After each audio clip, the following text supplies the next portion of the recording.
Taiwan 4 एशियाई tiger देशों में से एक है जिसने प्रौद्योगिकी और अर्थव्यवस्था में तेजी से बदलाव किया और दुनिया के सबसे अमीर देशों में से एक बन गया। पश्चिमी अर्थशास्त्रियों ने 1960 के दशक में भविष्यवाणी की थी कि ताइवान बहुत आगे नहीं बढ़ेगा। वे एक युद्धग्रस्त देश से क्या उम्मीद करेंगे जहां कुछ भी सही नहीं है। उसमें कोई महत्वपूर्ण खनिज संसाधन भी नहीं थे। हालांकि ताइवान को विशेषज्ञों के दावों को खारिज करने में केवल 4 दशक लगे। ताइवान वर्तमान में दुनिया की सबसे शक्तिशाली अर्थव्यवस्थाओं और तकनीकी महाशक्तियों में से एक है। लेकिन कोई देश इतनी तेजी से कैसे विकसित हो सकता है? इस इतिहास का खुलासा आज की वंडर फैक्ट्स कड़ी में किया जाएगा। इस वीडियो में हम विस्तार से चर्चा करेंगे कि ताइवान कैसे बना और क्या ताइवान एक स्वतंत्र देश है। आप हमारे चैनल पर इसका आनंद ले सकते हैं। ताइवान द्वीप को लेकर चीन और जापान के बीच युद्ध और द्वितीय विश्व युद्ध के कारण राज्य का विकास हमेशा रुका रहा। 1949 में चीन की राष्ट्रवादी पार्टी के नेता च्यांग काई शेक चीन की कम्युनिस्ट पार्टी से हारने के बाद ताइवान आए और रिपब्लिक ऑफ चाइना की सरकार स्थापित की। उन्होंने उस समय ताइवान की अवसंरचना की कमी को देखा। द्वितीय विश्व युद्ध ने वहां की हर चीज को पूरी तरह नष्ट कर दिया। विदेशी व्यापार लगभग बंद हो गया। घरेलू उत्पादन में भारी गिरावट आई और अकाल जैसी स्थिति बन गई। इसलिए च्यांग काई शेक ने ताइवान के विकास पर काम करना शुरू किया। द्वितीय विश्व युद्ध के बाद उन्होंने देखा कि जापान ने द्वीप पर खाद्य उत्पादन के अलावा अन्य क्षेत्रों में निवेश किया था। च्यांग काई शेक ने उन्हें राष्ट्रीयकृत कर दिया और खाद्य उत्पादन पर ध्यान केंद्रित किया। ताइवान की जमींदारी प्रणाली के कारण किसानों ने बहुत सी भूमि खाली छोड़ दी। 1953 में भूमि सुधार अधिनियम के तहत उसने जमींदारी व्यवस्था को समाप्त कर दिया और किसानों को भूमि वितरित की। ताइवान ने 1952 में 1.6 मिलियन टन चावल का उत्पादन किया। 1965 में चावल का उत्पादन 2.1 मिलियन टन तक पहुंच गया। किसान उतना ही कमा सकता था जितना वह उत्पादन कर सके। ताइवान की पूंजीवादी प्रणाली ने किसानों को बहुत ही कम समय में समृद्ध बना दिया। फलस्वरूप उन्होंने औद्योगिक क्षेत्र में निवेश करना शुरू किया।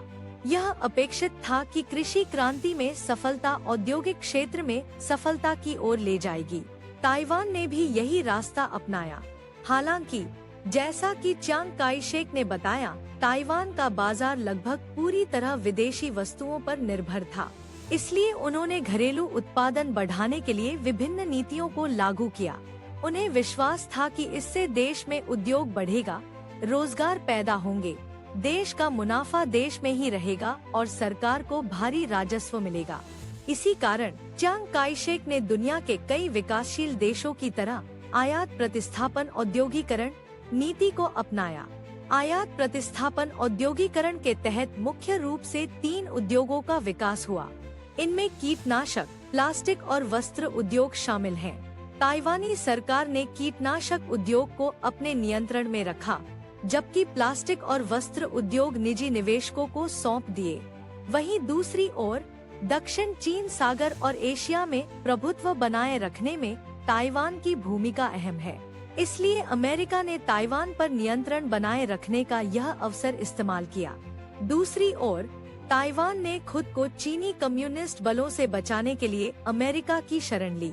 इसके अलावा अमेरिका ने उसे बहुत समर्थन और सहायता प्रदान की। वित्तीय सहायता के रूप में वे अमेरिका से वस्त्र उद्योग के लिए धागा प्राप्त करते थे। वहीं दूसरी ओर किसी भी उद्योग में भ्रष्टाचार के प्रवेश को रोकने के लिए विशेष ध्यान दिया गया। इन्हीं कारणों से 1962 में ताइवान का औद्योगिक क्षेत्र कृषि क्षेत्र से आगे निकल गया। आयात प्रतिस्थापन औद्योगिकरण नीति अपनाने के बाद ताइवान का घरेलू बाजार अधिक आत्मनिर्भर बन गया। विदेशी उत्पादों की जगह घरेलू उत्पाद बाजार पर हावी होने लगे और औद्योगिक फैक्ट्रियों की स्थिति मजबूत हो गई। इस कारण आयात प्रतिस्थापन औद्योगिकरण नीति अप्रासंगिक हो गई। इसी समय के आसपास ताइवान ने विदेशी बाजारों में उत्पाद निर्यात करने के तरीके तलाशने शुरू किए। इसके परिणामस्वरूप बाद में निर्यात अनुकूल आर्थिक नीतियां लागू की गयी।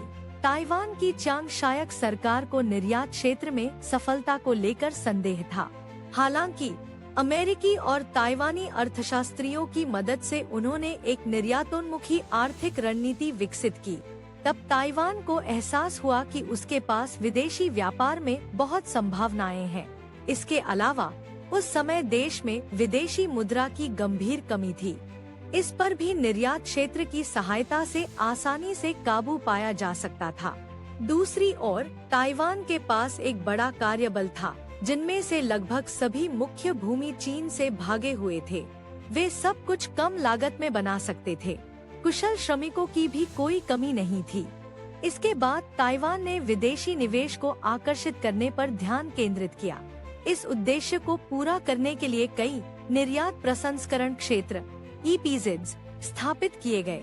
विदेशी व्यावसायिक उद्यमों और ताइवानी घरेलू आर्थिक उद्यमों को अतिरिक्त करों से छूट दी गई थी। उदार आर्थिक नीति के कारण सरकार नियंत्रित विभिन्न क्षेत्रों में निजी निवेश की अनुमति दी गई।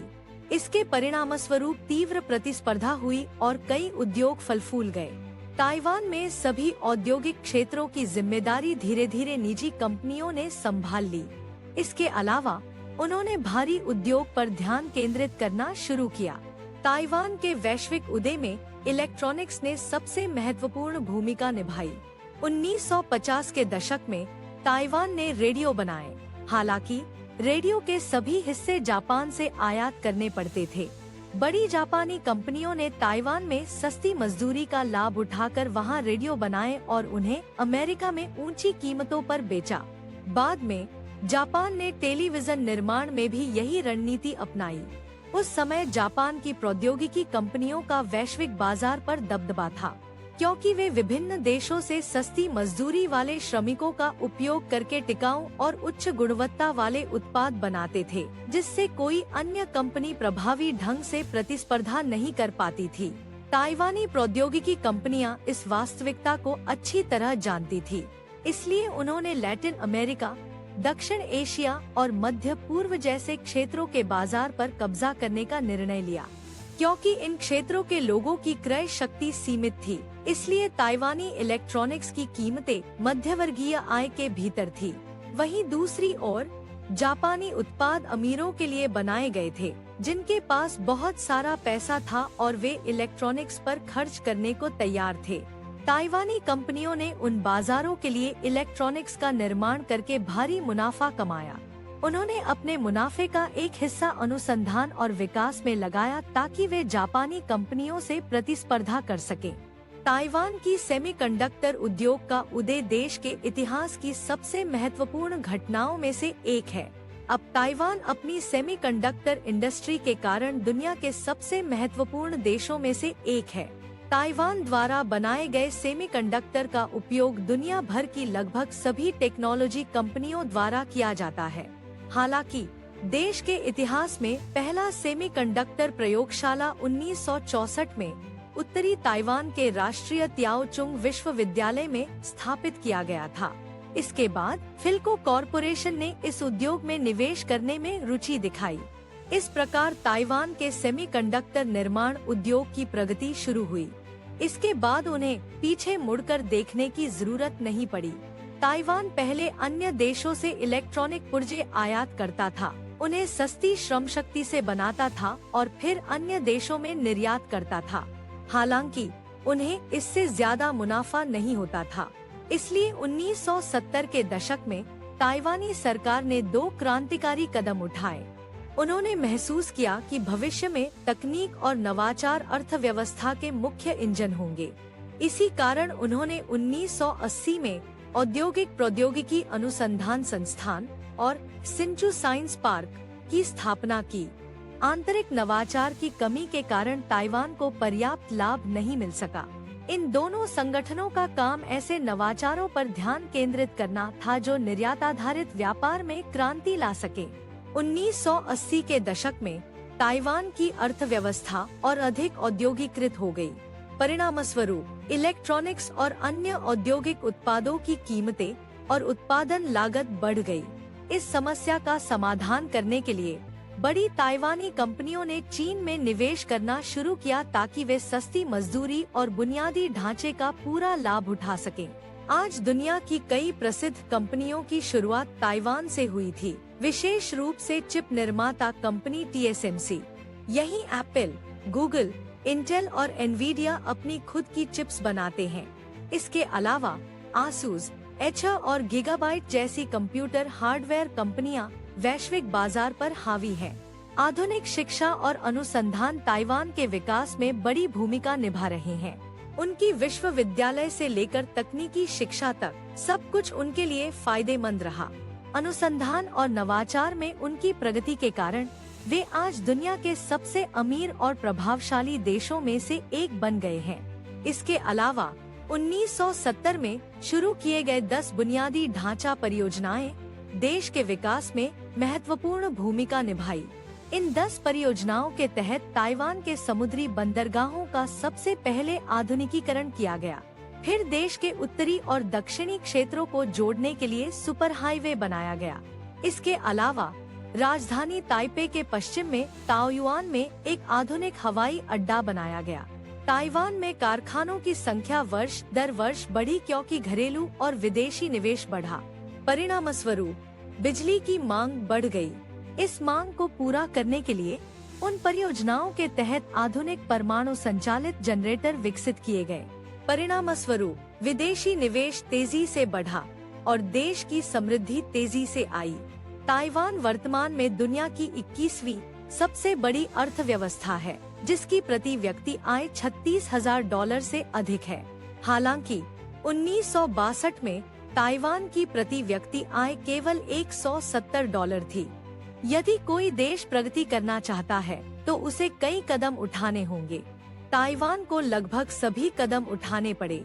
अंत में कहा जा सकता है कि सही रणनीति के कारण आज ताइवान दुनिया के सबसे धनी देशों में से एक बन गया है। यदि आपको वीडियो पसंद आए तो कृपया एक टिप्पणी छोड़ें। यदि आपको यह पसंद है तो कृपया लाइक बटन पर क्लिक करें। आप चैनल को सब्सक्राइब कर सकते हैं और नियमित रूप से ऐसे वीडियो प्राप्त करने के लिए दाईं और घंटी के आइकन पर क्लिक कर सकते हैं।